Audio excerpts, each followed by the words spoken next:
ஆனா எந்த பிளாக்மெயிலுக்கும் அடங்கல, எந்த செட்டில்மெண்ட்டுக்கும் போல, எந்த தாக்குதலுக்கும் அஞ்சல, எதுக்கும் கவலைப்படல.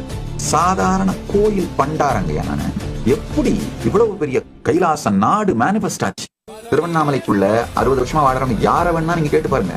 கோயில்ல அந்த பிரசாதத்தை வாங்கி சாப்பிட்டு அண்ணாமலையே முறைச்சிட்டு அண்ணாமலையே வெறிக்க பார்த்துட்டு உட்கார்ந்துட்டு இருக்கிற கோயில் பண்டாரங்க நான். எனக்கு தெரிஞ்சதெல்லாம் ஒன்னே ஒண்ணுதான். பரமசிவ பரம்பொருளோடு சமாதியில் இருந்து அவர்கிட்ட எடுத்து வச்சதும் அவரே வெளிப்பட்டார். கைலாசத்தை பூமியில் வெளிப்படுத்த வேண்டிய நேரம் வந்துவிட்டது. என்ன ரீசன், அது என்ன ரீசன்லாம் அவருக்கு தான் தெரியும். நேரம் ஏன் வந்தது, என்ன ரீசன்லாம் அவருக்கு தான் தெரியும். அவர் வெளிப்படுத்தணும் முடிவு பண்ணார், வெளிப்படுத்தினார், வெளிப்பட்டு விட்டது. ஆனா எந்த பிளாக்மெயிலுக்கும் அடங்கல, எந்த செட்டில்மெண்ட்டுக்கும் போல, எந்த தாக்குதலுக்கும் அஞ்சல, எதுக்கும் கவலைப்படல. சாதாரண கோயில் பண்டாரங்கயா நானு.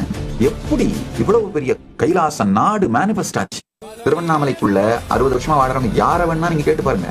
கோயில்ல அந்த பிரசாதத்தை வாங்கி சாப்பிட்டு அண்ணாமலையே முறைச்சிட்டு அண்ணாமலையே வெறிக்க பார்த்துட்டு உட்கார்ந்துட்டு இருக்கிற கோயில் பண்டாரங்க நான். எனக்கு தெரிஞ்சதெல்லாம் ஒன்னே ஒண்ணுதான். பரமசிவ பரம்பொருளோடு சமாதியில் இருந்து அவர்கிட்ட எடுத்து வச்சதும் அவரே வெளிப்பட்டார். கைலாசத்தை பூமியில் வெளிப்படுத்த வேண்டிய நேரம் வந்துவிட்டது. என்ன ரீசன், அது என்ன ரீசன்லாம் அவருக்கு தான் தெரியும். நேரம் ஏன் வந்தது, என்ன ரீசன்லாம் அவருக்கு தான் தெரியும். அவர் வெளிப்படுத்தணும் முடிவு பண்ணார், வெளிப்படுத்தினார், வெளிப்பட்டு விட்டது.